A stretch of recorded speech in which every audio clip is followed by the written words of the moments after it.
like stat, because Yeah. it listen, this is a yes, like I'm not dummying this down, but this is ridiculous that this virus is like stopping the world. It's crazy, and I feel I feel for the families that lost loved ones, and but this is not going to be forever. This fucking virus is not going to last. Like, it's not going to beat the world. Like, we're way stronger than this stupid virus. And like that's my oh, I had to just get that out. My bad. But I just had to get that I just had to get that out. I love it. I think you're spot on though.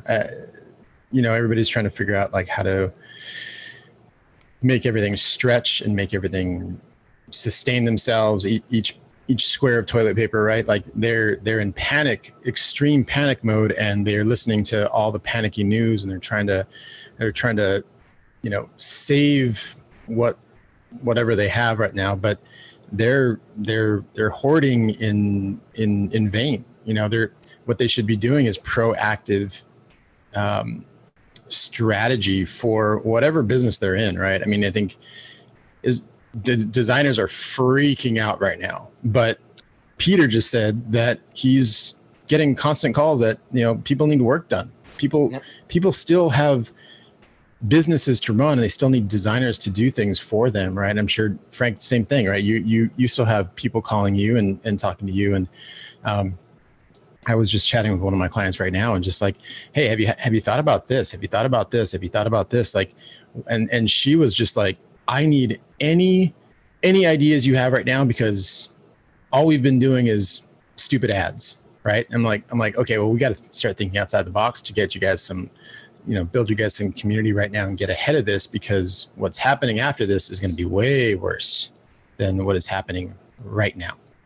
Well, that lag is what Yeah. I think everybody's concerned about. Well, I think there's some triage to it right now too. I mean, my wife and I, like where we are in Orange County, we're struggling to get groceries and stuff like that.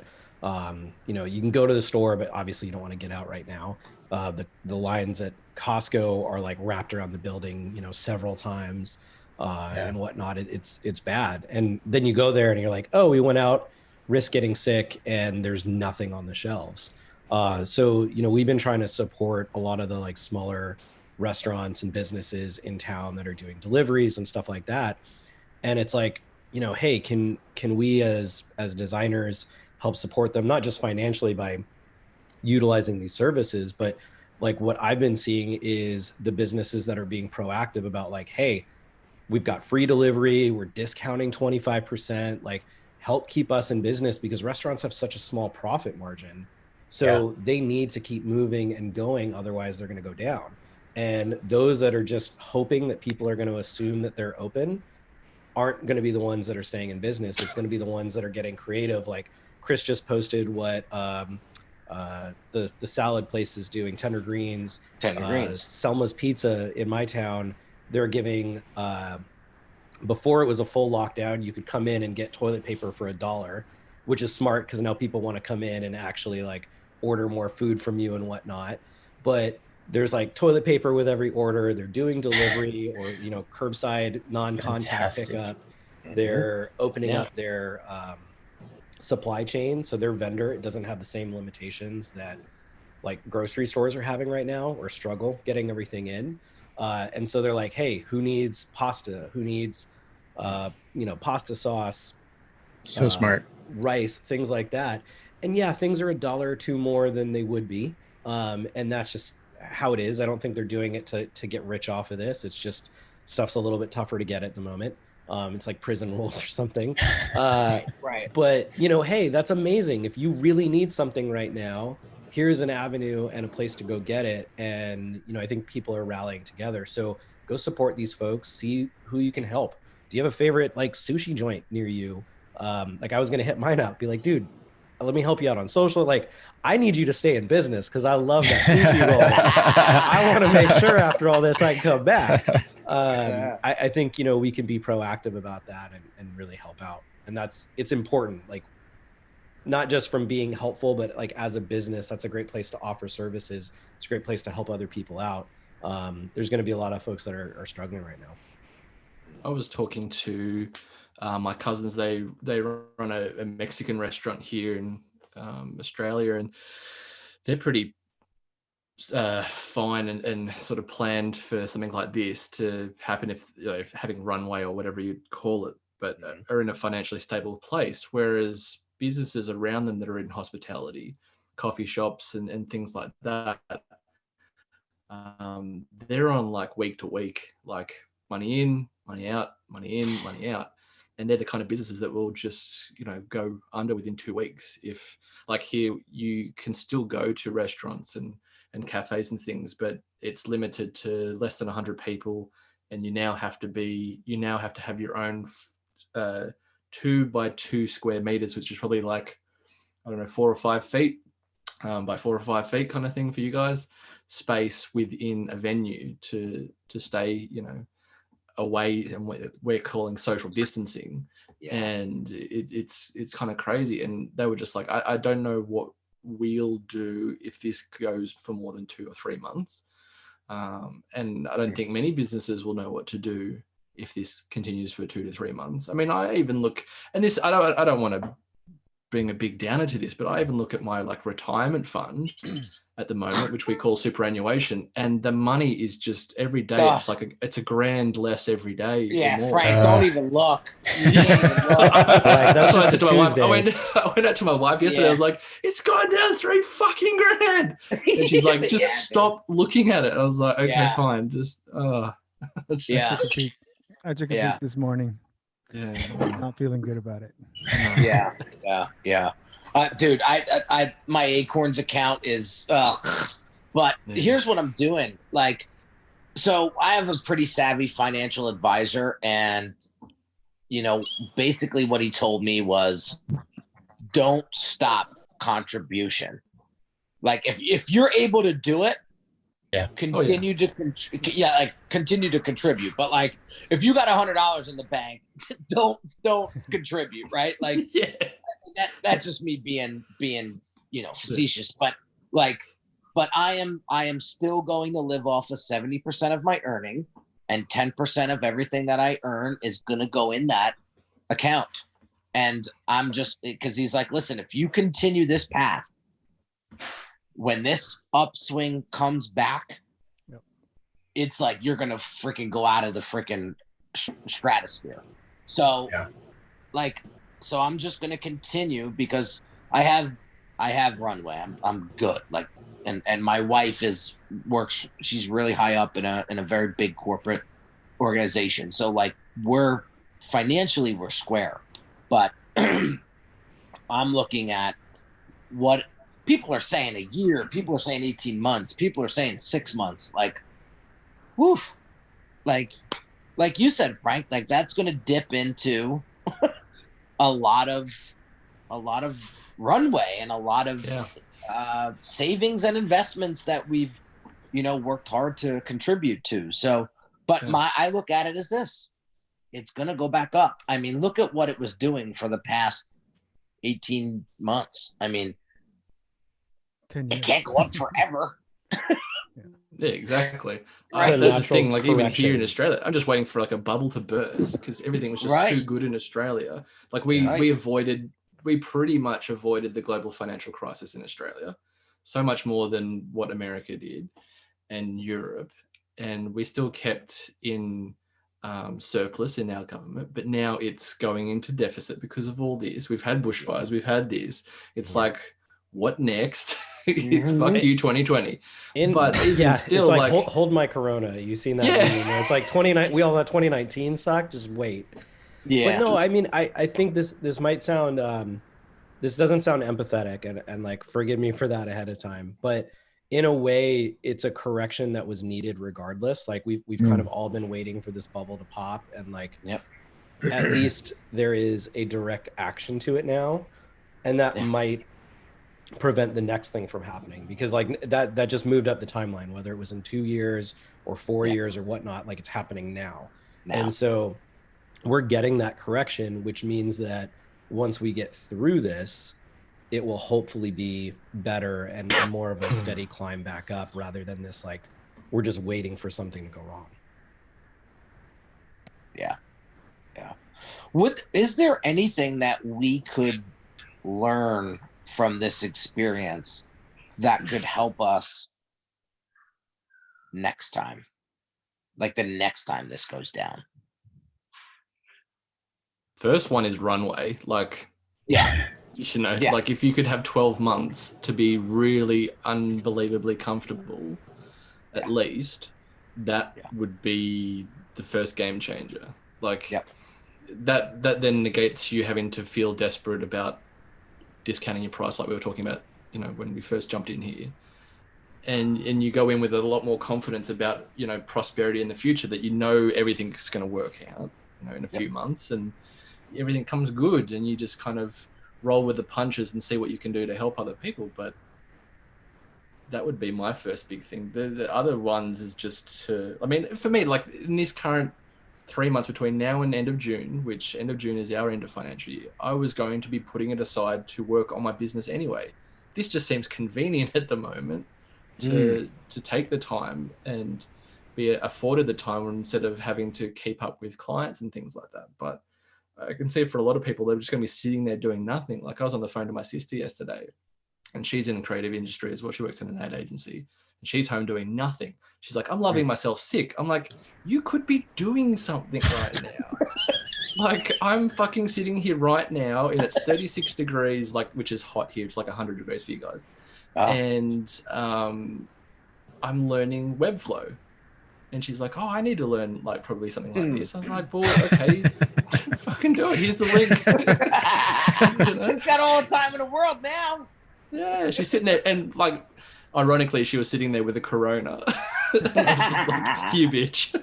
It's hilarious. That's funny. Oh man. Well, this is a time I think it's going to differentiate where people land after this is over, right? For the people who are diligent and, you know, taking advantage of this time where, you know, for a large part of the market is either stopped or slowed down. If you're working on your craft, if you're, you know, working on your business, when we come out of this, that's going to be telling. This is the same thing that my parents, you know, would drive into my brother and I in school. It's like, you put in the extra hours studying and you know, doing your homework and all these extra projects. At the end of it, you graduate, you're going to be, you know, heads and shoulders above everybody else who's been, you know, playing and partying and doing everything else. So I think that's, you know, it's like the age-old timeless advice that our parents give us. And when everyone else is playing, if you're working hard, at the end of the day, it's going to pay off. So I think it's going to make that gap between those who are willing to put in the work and those who are not even greater. Yeah, I think something else we're seeing is most of the folks that I talk to that are we'll call it in our industry and are in a real panic are those that have a reliance only on working with local businesses, because all the local businesses are shut down. You know, we're lucky we primarily we're with all of our clients remotely. That's never been something, like we've never targeted folks around us, you know. And I think that's something that is important to diversify. I mean, I think it's important regardless anyways. I had a conversation with somebody today where it's like, a lot of people say, oh, nobody locally like values design or services or, you know, has a budget. It's like, well, then stop marketing towards your local businesses that don't have money and don't value, like go out and go elsewhere. I think it's also going to be really interesting and telling to see, you know, what businesses sink or swim through this. You're going to see who was, you know, prepared from a runway standpoint, has been able to like pivot and find a way to be scrappy and get through this. And I don't mean that from like a design services company, but what like restaurants, I got like an ad for whatever, the bounce trampoline place by us. Like that place is in deep trouble right now. But there's also going to be a huge opportunity because somebody that might have cash and is an entrepreneur and is ready to capitalize on something like that afterwards, everyone's going to want to get outside and go stretch their legs and have fresh air and go do things afterwards. So if 80% of the businesses in those areas shut down, well, they're in a prime market now to really capitalize on that. So I'm also trying to think ahead of like who's going to emerge from this, and how can you be ready for some of those businesses? I got to jump, guys, but I really appreciate you guys putting this together. And Henry, thank you so much for coming in, man. Yeah, no problem. And maybe we do this a little bit more frequently during this time. You know, not like we have anywhere else to go. I will give you guys a shout if you guys want to do this more often. I think Dave, Mo, and I are always looking for fresh faces to look at. Yeah, that'd be awesome. Well, have a great weekend, guys. Thanks, Henry. Stay safe. Yeah, I think the ability to take most advantage of this time right now, in preparation for down the line, is gonna definitely separate those who are forward thinkers in any industry, right? Like restaurant industry. If people in the restaurant industry right now are sitting on their hands and are freaking out, they're gonna die. They're done. If they're really trying to figure out how they can innovate and take advantage of everybody eating at home and not wanting to cook for themselves right now, or not.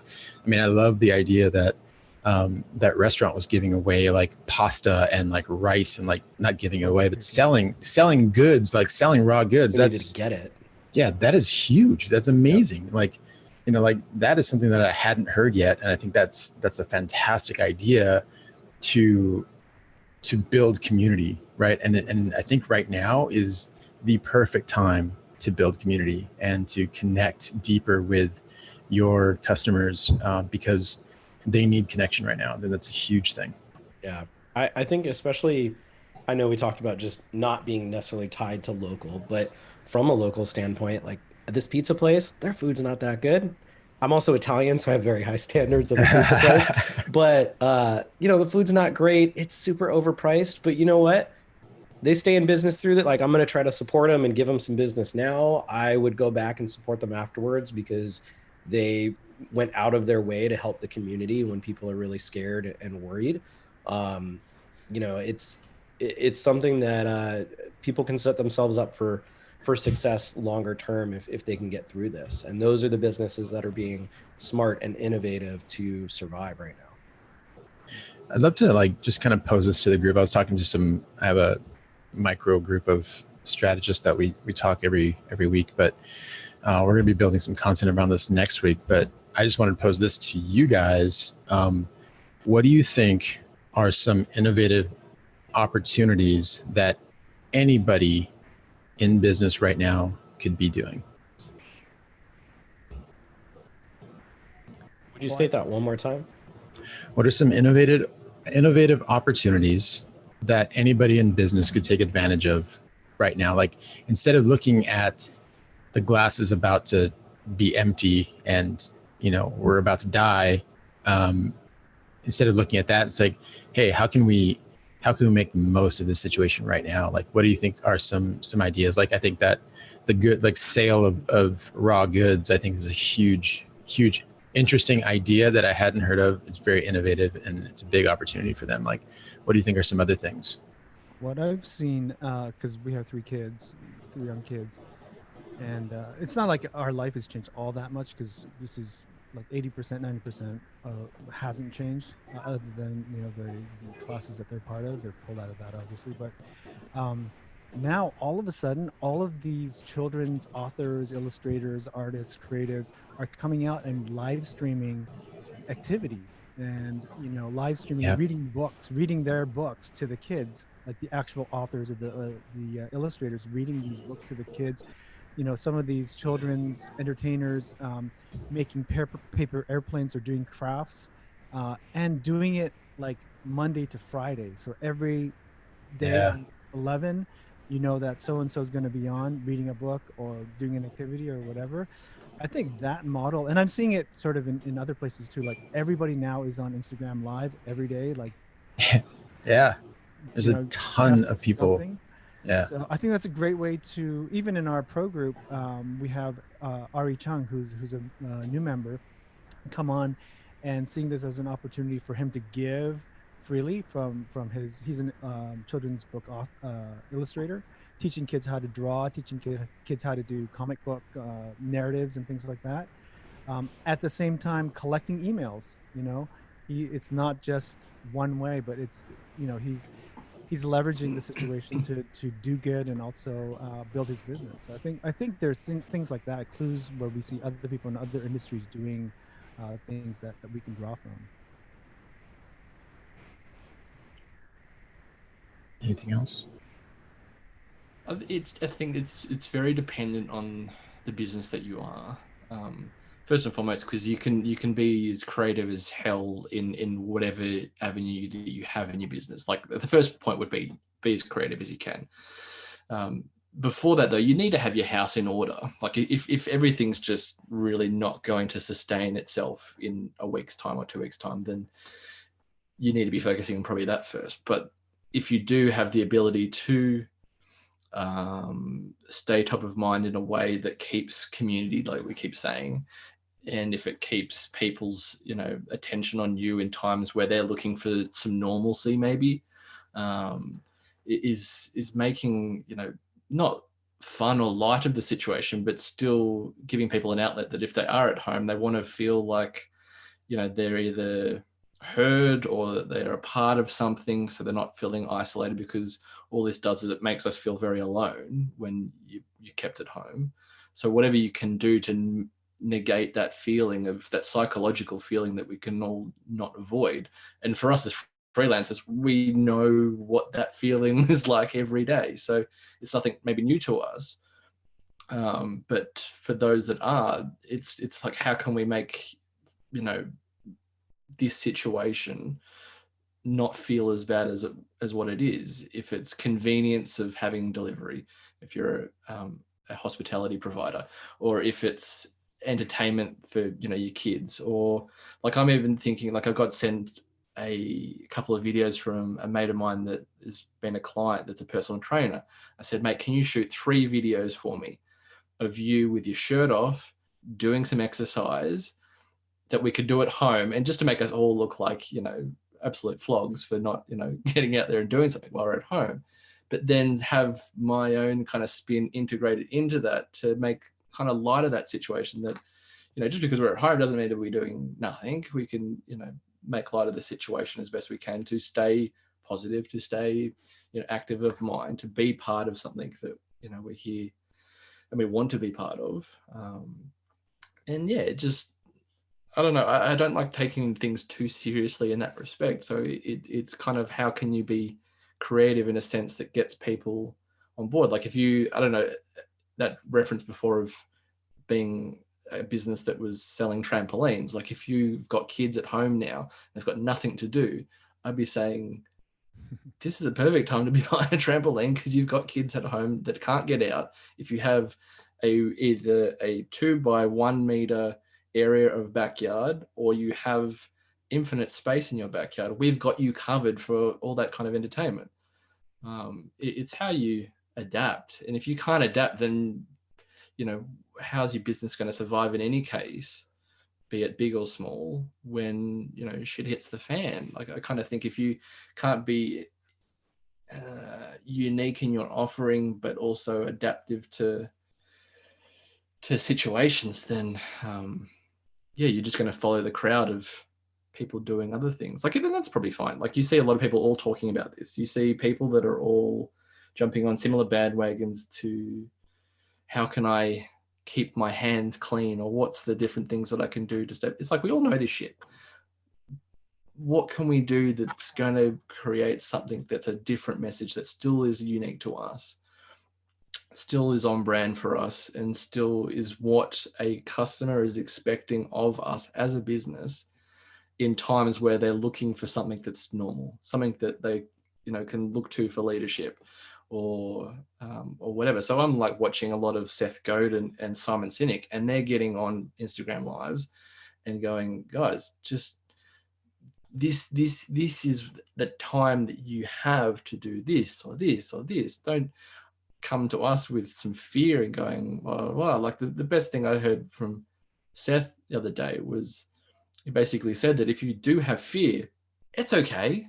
Like, we're all fearful. Like, I look at certain aspects of what's going on and be quite fearful. Went to the shops yesterday to do our supermarket shopping, and I was tense before getting there, but once I got there, it was totally fine. Like, there was actually stuff on the shelves, and fear was just experiencing, is what Seth said, was fear is experiencing tragedy in advance. And if you don't know if it's going to happen or not, then why get yourself in your knickers in a knot, as we say here.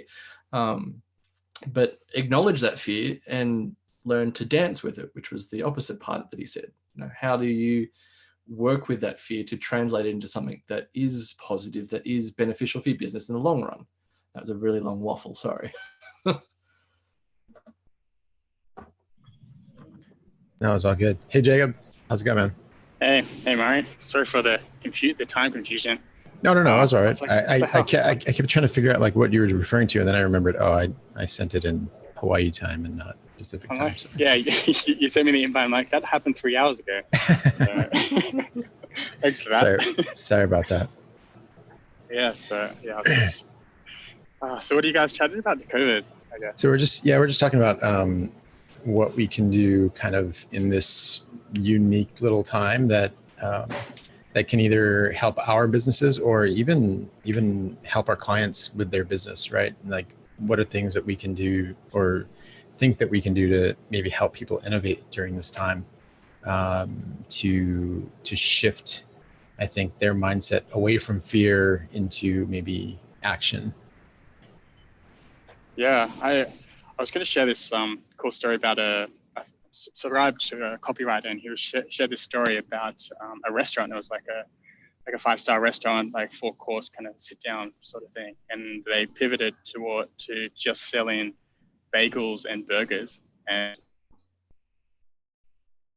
all the servers went into delivery people. Now they're selling burgers and bagels, and I thought that was really a really cool thing to see how they pivot and to change that obstacle of people not going out into something totally radical. So that was pretty cool. So helpful for us. So that was worth sharing. But in terms of like, I haven't noticed any change per se just yet, because I've been isolating for years. But I know there's a lot more opportunity to grow and to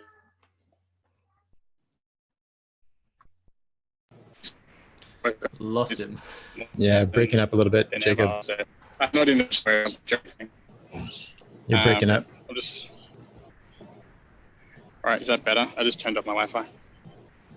There you go. That's a little better. Yeah. That's better. Yeah, I turned off the Wi-Fi. I'm just out of connection. Yeah, so I haven't personally noticed any like dips or inquiries or anything just yet. I think it's a bit early to tell. And obviously I don't have a full-time job to lose or anything, so I have less on the line. But I've also had the systems in place, like the passive income streams in place already. But I think that's what people should be focusing on, these ideas of bridging the gap between when these sorts of things happen. So if you do have less clients, you have that bridge to cross. And for example, affiliate marketing is one that I use a lot, but there's courses you can sell and so many other streams that you can set up. But I think it's a good time to do that.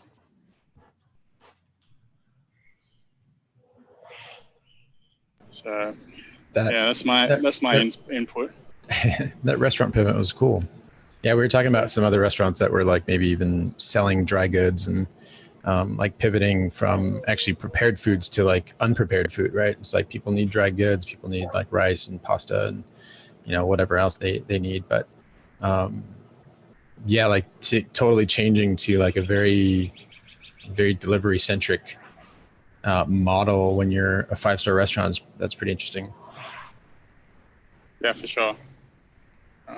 But have you heard of any like designers or freelancers or kind of how they've changed things recently?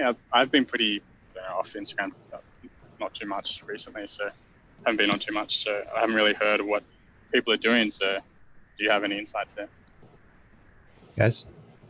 I've heard a couple of people in Australia say that they had a couple of proposals turned down, just wasn't the time. So the thing, I think a lot of people are just a bit scared of outlaying money at this stage when things are still uncertain and everything changes on the day today. Like every day we have our Prime Minister, on camera saying there's this change now and then there's this change, and it's crazy. But yeah, there's only been a couple of people that I've heard say that people have been a bit skittish on their proposals, but nothing crazy yet. I mean, I think as you said, it might be too early to tell.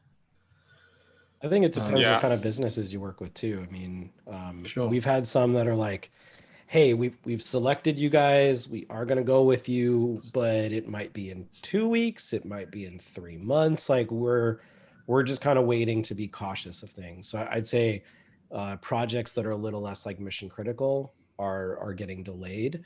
But we've been lucky that we haven't had anybody pause an ongoing project. We're completing everything at least thus far. And new work's still been coming in. So it's definitely a little bit more reserved, I think, but there's a lot of people that still need to keep operating. This doesn't change business for some businesses, and we have to remember that. There's a lot of people that are like just wildly affected, and then some that this is actually a booming opportunity for them. When you see things like medical supply, emergency supply kits, I'm assuming everybody is getting a Facebook ad spend out the yang right now for, bone broths and canned goods and MREs and, the utility shovel that lets you kill a zombie and start a fire at the same time. Like that's all I see in my feed right now. Those folks are crushing it. And, those are the companies that are looking to double down at the moment. And yeah, I've actually noticed that I do a lot of Amazon affiliate selling, and I've noticed a spike in sales as well because people are at home. I don't know what they're buying, but I do notice there's like a lot of pizza, like frozen pizzas being bought, which is interesting. Like monitors and like gaming stuff. So that's kind of like what's happening at the moment. But if the recession happens, I don't know how that's going to go. It's a big chunk of my income though. I think you're right, Peter. It really dependent on the industry, because I know even for us in sort of I do motion work, motion animation. So like all of the live action stuff is pretty much frozen for now because people can't congregate to make commercials that are live action. So all of those budgets are either getting deferred or cut, and that budget has to be transferred somewhere. So I think it'll be interesting in the next few months what happens with that money, if they see it as something that's viable later on in the year, or they have to reallocate those funds into making an animation or a motion graphic spot versus a live action spot. So I think there's some opportunities for people in my space in that regard. But yeah, I think it really depends on the industry. Yeah, like I would reach out to companies that maybe need some like 2D motion graphic work to like, hey, explain, or like here's how you wash your hands, or here's the best way to practice social distancing, or here's what you should know. Like there's so many things that need information to get out. Again, that's where, yes, some are hurting. There's also so many new opportunities that there wasn't that need, and now there is. So if these companies don't have somebody internally to do this kind of stuff, they're going to have to go somewhere for it. Even maybe hitting up hospitals or medical facilities nearby and saying, hey, when you need announcements or something, if you need additional staff right now, let us know. We're here to help. Like there's a lot of stuff that can be done, has to be done. Yeah, for sure. And I think another thing I heard, and this is like again a different tier or different a scale of business, where there's like independent graphic designers or freelancers who are their small entity in themselves. They're reaching out to local businesses partly to help the businesses, but they're offering their service at a low, like a discounted price, not to get the business, but primarily to help support these small businesses. But the long play is that they'll garner some sort of loyalty with these businesses after this, passes, that when they need graphic design or some sort of service, that they'll remember them as like someone who reached out and helped them in a tough time. And I think that goes a far, it's kind of a long-term play, but it goes a long way. Yeah, I'd agree. Well, one question I want to ask you guys, for a business marketing themselves at the moment, and every post that you see now on Instagram is related to this virus. There's a saying with, the war, World War II or whatever in Britain, where you say you don't mention the war kind of thing when you're talking between the UK and Germany. Is it a similar case, do you think, for this? Like, as a business, should you be explicitly saying COVID-19? Should you be saying coronavirus in your messaging when you're conveying that you're still open for business, or that you have a offer at the moment, or you're here to help, or whatever? What's your thoughts on that? Because I'm a bit of a mind not to worry about mentioning it, because we all know what's going on kind of thing. It's like saying there's an elephant in the room and just talking about the elephant only, rather than what you can do to help. I'll jump in because, yeah. So I was going to jump in and put it from the perspective of what, I think it's fine to mention it because, yeah, the elephant in the room, but I think it's to do your part to show how you're helping and how you're getting on with things, I think is a positive way to look at it. For example, the CrossFit gym I go to, obviously they're like in that health space, and you're very close with each other, and like their social media has gone to, like, they've done COVID health courses, and they've like posted that on their Instagram, and they've sent emails out saying, we've got sanitizers, we're doing this, we're doing that, and it actually shows they're battling this, and they know that it is a problem, because like if one person in the gym gets the virus, then like the whole gym has to close, and that puts their bottom dollar out, and it puts everyone else out, like health wise. So I think it's important to show that you're battling this whole pandemic and doing what you can. So that's my point of view. I think there's also an awkwardness if you don't address it. Yeah. Like and I don't know if this is entirely your question. I'm gonna segue for a second. I am slightly annoyed at some people in how I'm seeing them like use this as, for lack of better words, like a sleazy kind of marketing opportunity. I'm all for if you want to help and you want to be genuine, but you're like, here's our COVID-19 special. You can get us now for 25% off. It's like, whoa, slow your roll, whatever. I don't have a good analogy for that, but that to me is a little dirtbaggy. But at the same time, I think if you don't address it, it comes off odd. Like I use sequences in HubSpot, and those are automated like responses over time. And so to me, like I had this issue when I first started using it around like Thanksgiving and Christmas. There's not a way to disable or pause your sequences. So I had a couple that went out on Thanksgiving, and it's like, oh dear Lord, I don't want people thinking that I'm working on Thanksgiving or that I expect them to respond. Like that looks so bad.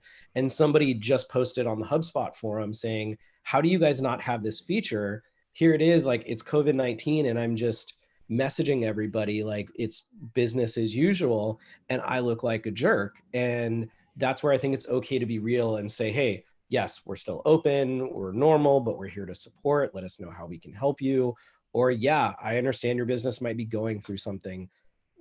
Is there something that I can do to help you get through this? And for those of you guys, Frank and I were talking with Henry a little bit before, and it was like, well, do you discount your prices? And I don't think you do, but maybe if a client comes to you and says, look, we want to work with you, but we just can't afford this right now, we're being cautious or whatnot, you can make a decision and say, hey, would I discount 25% or 50% and say, I want to help you stay in business, and if this is going to help you do that, you pay me back once this is all over and you're a little recovered.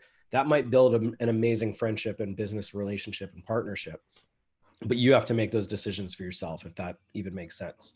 But doing stuff like that, and by being, I think, just kind of like an open, transparent human being, looks a lot better than kind of ignoring what's going on. But there's a little bit of like, everyone just chill. We know this is happening. Stop marketing with this thing. It's okay to have discussions and conversations and support each other, but like this shouldn't be your ad spend at the moment.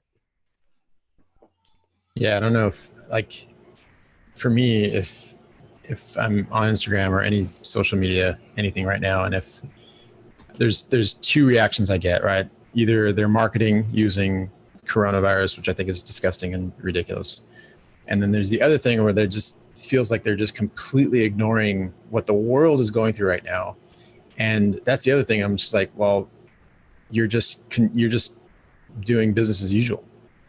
And so to ignore what everybody in the world is going through right now just seems, I don't know if irresponsible is the right word, but it seems a little bit irresponsible to your community to not acknowledge what's happening, what they may be going through, what you are obviously going through, and so I think those are the two reactions that I'm getting. So I know that there are people that are speaking to the issue and speaking into the issue positively, or in a way that is making sense, bringing to mind like, hey, this is actually the proper way you wash your hands. And I'm not trying to sell you anything, but this is good information to have right now, or this is what the CDC said, or this is what social distancing means, like da da da da. Like those are more informative things that bring awareness to the situation without causing alarm, or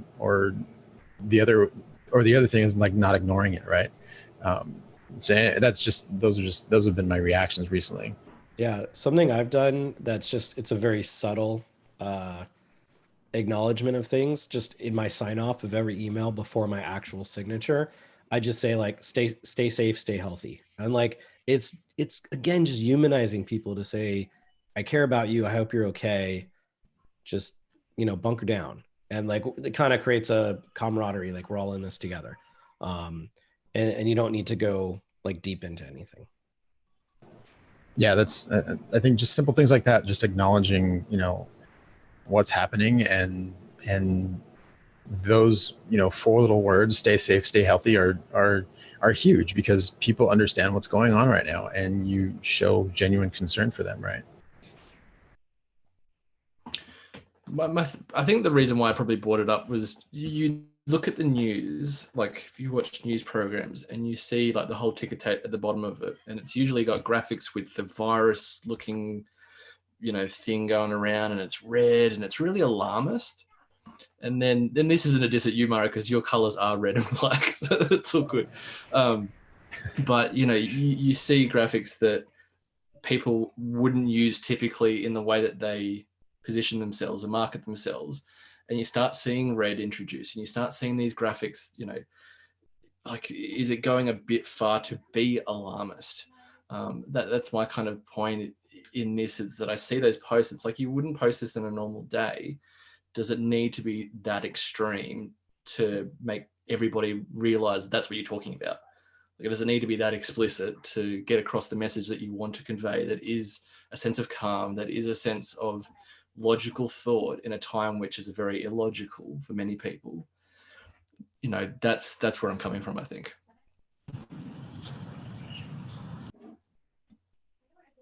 Yeah, something we've done, and like, it's just helped my wife and I tremendously also for our own sanity, is that we've made an agreement not to talk about anything unless it can be validated from like an official source. I'm not talking news source, because right now news are opinion sources. So it doesn't matter. It's not Fox News. It's not CNN. Like, it's not a left or right thing. No news source. It has to come from an actual like government entity, the CDC, local government, something that is truly official and substantiated. And then we will talk about it, because otherwise we just started looking at like, oh, so-and-so said this, or there's a rumor that this thing might happen. And then we went into like full panic mode of, wait, we're now talking about having to make decisions of things that may not ever happen or come true.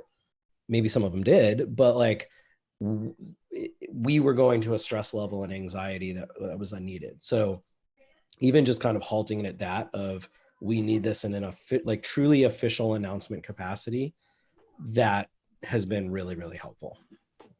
That's a great point.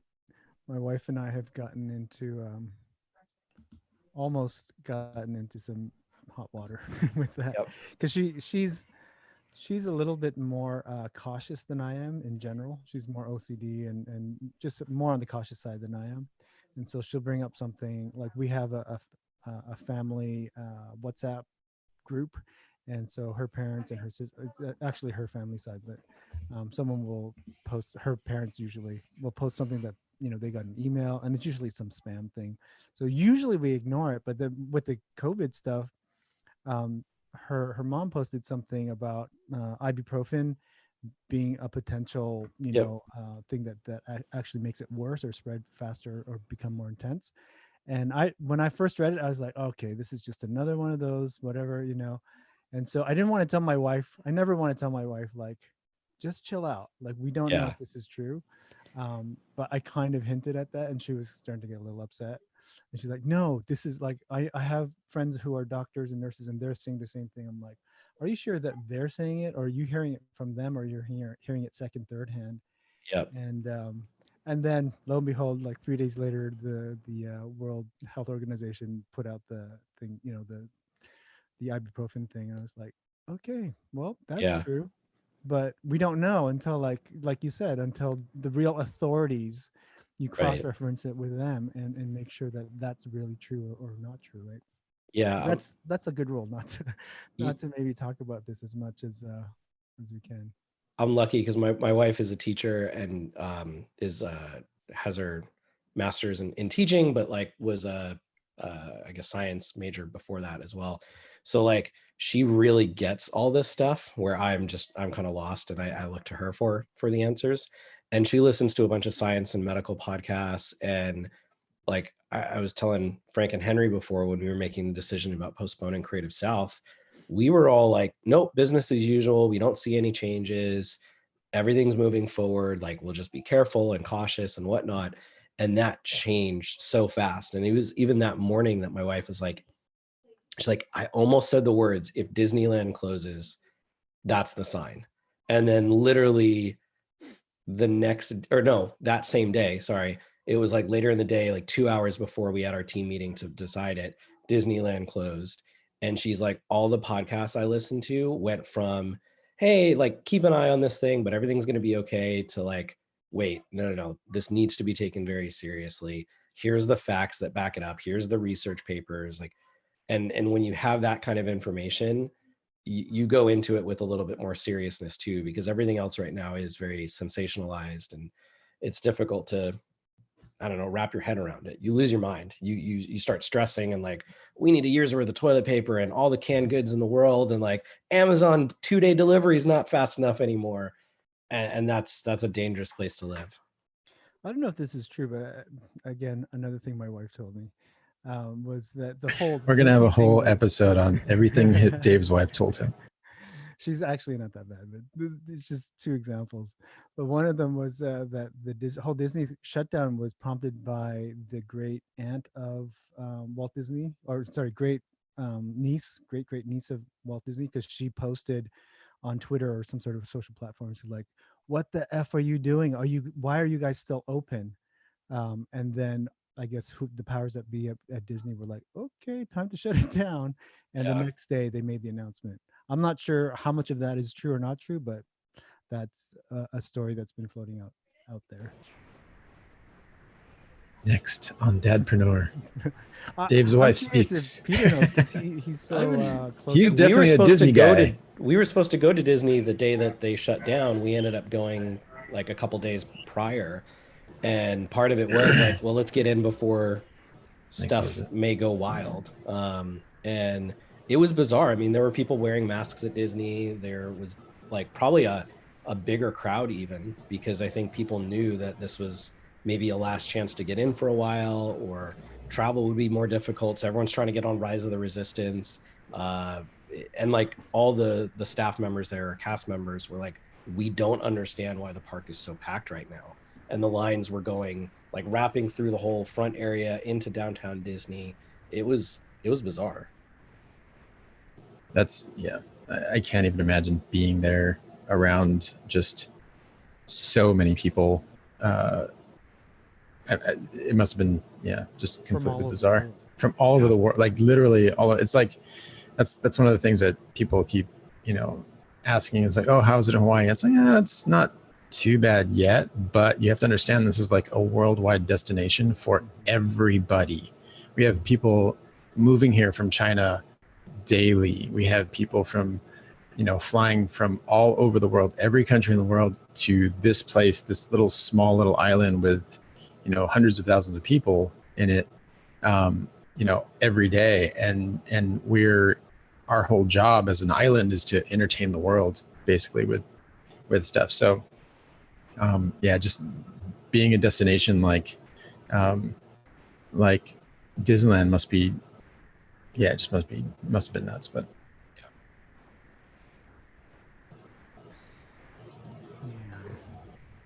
What's up, Jay? How's it going, man?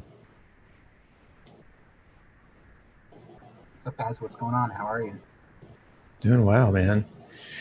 Jay here with Jacob and Dave and Peter, just cruising, talking about like life stuff, what's happening in design community, the world, businesses, how to weather the storm, being innovative. You heard some of that stuff, and I know you're listening to stuff, but. Yeah, I was going to jump in. I had a thought when you were talking about that Disney stuff. So a little bit related. I'm not sure is Frank still here? Regan? No. Jump off. But it was probably more related to him. But because countries' economies are going down, at least I know the Aussie dollar to the US dollar, it could be an opportunity to actually market to different audiences. So, for example, if I charge a client $1,000 or something, US dollars, that would be 1,500 Aussie dollars at the moment, pretty much, more or less.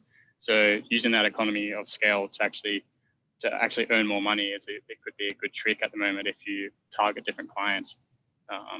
Obviously, it's not going to work for everyone in the US, but it's definitely it's one of the benefits from this. Our economy is like totally tanking right now, the Aussie dollar, but because I have Amazon affiliate sales in the US, I'm getting a better return on that sort of thing. And like I've always targeted the US clients because of this reason, but it's just grown on that scale. So for anyone that's in a country that kind of is happening, it's a good opportunity to actually think about targeting clients outside of your country. So this is something I thought of.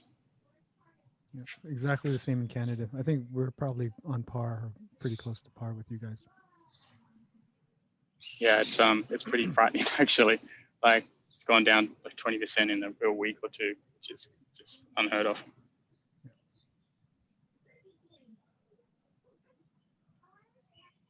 So Jay, where are you from? I kind of interrupted you. Yeah, no worries. I'm in New Jersey here on the East Coast, setting up shop in my makeshift kitchen office. Most of my work is really motorsports related. So with events kind of shutting down, I mean, NASCAR's canceled all their races through May. Things are kind of quiet right now. I'm just focusing on being a dad, and I got a 7-year-old and a 5-year-old, and they don't know what's going on, and they're scared, and so just focusing on that and trying to take care of them and be a part-time homeschool teacher. Wow, good on you. So my son's only about 16 months, so we don't really have much homeschooling, but I feel for all the parents out there with the kids that are suddenly home now, and like they're like, oh, it's just, I can't even imagine, but yeah, good on you. Yeah, it's been crazy. My wife actually works from home too. She's a professional singer, voice coach. So she's actually been able to switch most of her students online to video. So we've both been able to be home, and we're just hunkering down. We actually just got word earlier today that our governor is putting forth an order to close all non-essential businesses.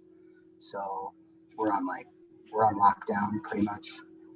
It's been the benefit to it though is really just watching how the communities come together and started to, I shouldn't say started to, but really supported the small businesses in our area, a lot of the local restaurants and stuff like that. And so everybody's really banding arm in arm, which is nice. But things are weird and quiet around here.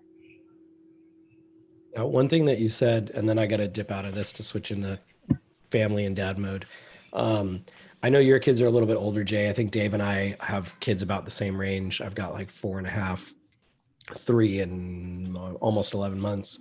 And I think my kids are a little too young to like really realize what's going on. I mean, we just talk about like germs and people being sick, and that's about all they really get.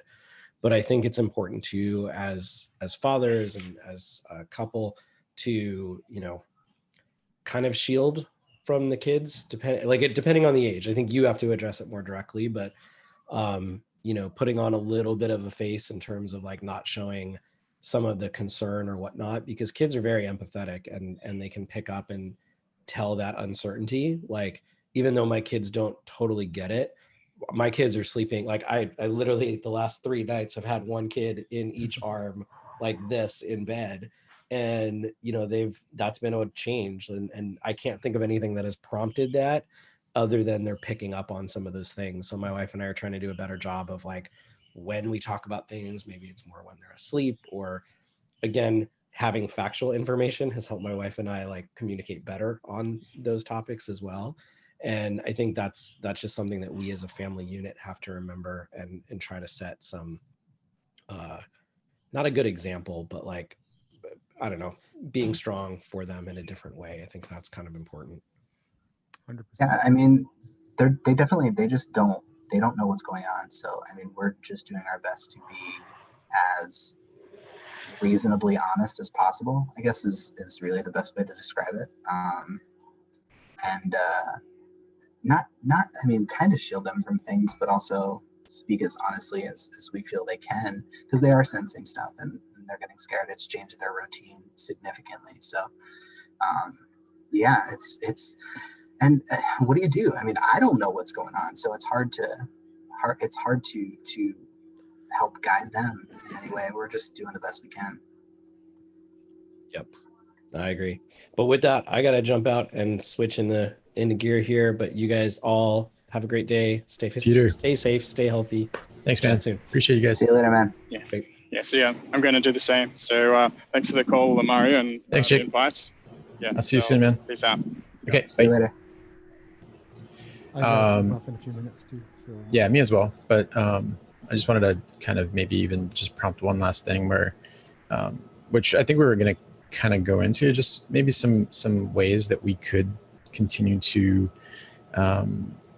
retain some kind of normalcy for our kids and for our family in this time. I know it's kind of like a weird, it's just a weird time, right? But what are some things that we can, like, maybe even create a better new normal during this time for our families, for any, you know, dads or literally everybody's a dadpreneur or mompreneur right now, because everybody's having to work at home, right? And it's just, it's really funny and it's really interesting. I think Peter or Frank was saying it earlier, but that freelancers are kind of taking this in stride. They're just like, oh, this is normal. Like, I work at home all the time. I'm used to the ups and downs. I'm used to, like, just, you know, things kind of going crazy. It's very much more specific right now, but I think there's a lot to offer there. And I think with that knowledge and understanding, how can we maybe shield, maybe just kind of better protect and provide for our families during this time, the soft skills, right? Yeah, I think it's I know for us specifically, it's just about being all in with what's in front of you. And that's really the only thing you can do. As crazy as it's become, there's also become a little bit of calm around it, because where we're used to shipping them off to school and they come home and then we're running around to some kind of sports practice or something like that, all of that's gone. So as crazy as it is during the day, the evenings are actually a little calmer because there's not something to rush to. And you are kind of taking more time with them. And I think that's really the only thing that I feel like we can do, is just really sit down and focus and do some things that we don't usually get a chance to do. Just hang out with our kids. That's really what we're doing, is just kind of trying to do things that we don't usually have time for. Okay.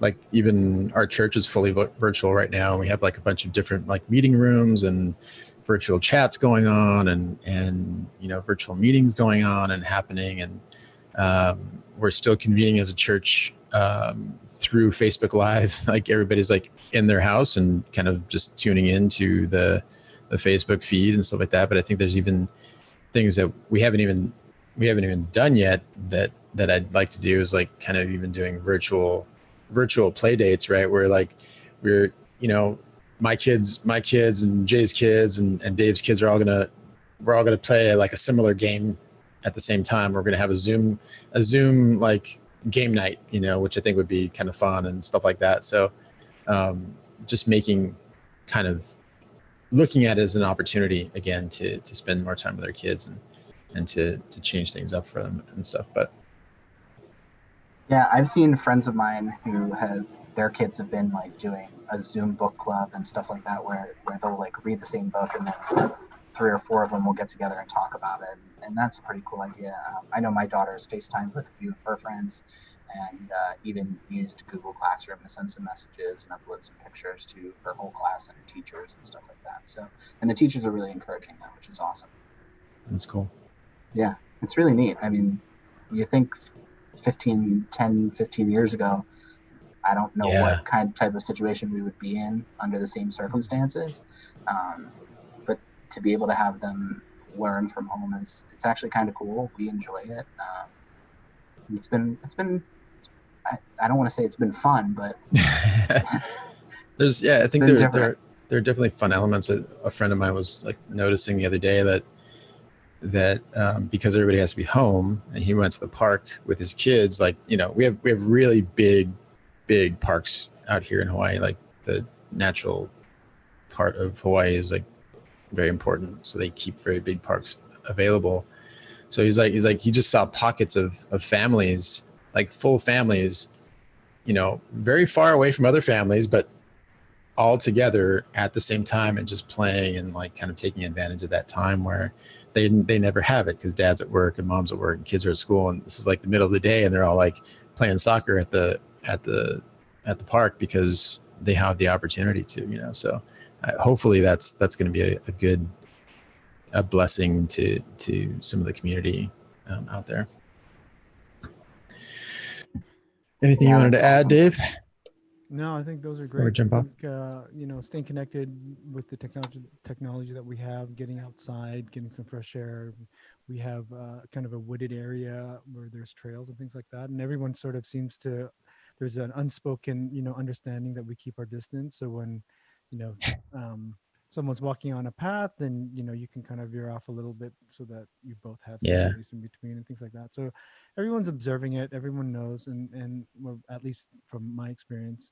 So it doesn't feel like we're trapped in the house. We just can't have live interactions in person with people yet, other families yet. But there's a lot of other alternatives out there. So I think we should take advantage of those things as much as we can.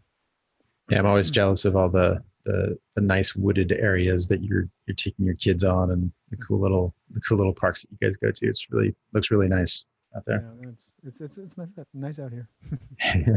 Different nice than Hawaii, but nice. It's different. It's all different. Yeah. All right, guys. Well, yeah, I got to get going. Jay, thanks for joining us for the last. Thanks for having me on. Yeah, well, we'll have you on next time. We'll have you on again. Yeah, that'd be awesome. We'll I know some of the other guys want to do this more often, so we'll figure out like we can do like a bigger meetup, maybe once a month or something like that, and have just invite anybody who wants to come in and talk and be part of the conversation. But for now, that's Dadpreneur for today.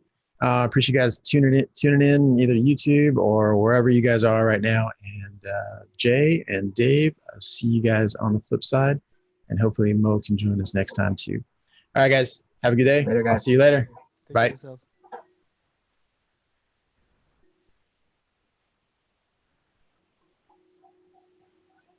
right. Hey, Jay. Well, thanks, man, for coming out. Yeah, man. Thanks for bringing me in. See you later, man. I'll see you later. Bye-bye. You too. Bye.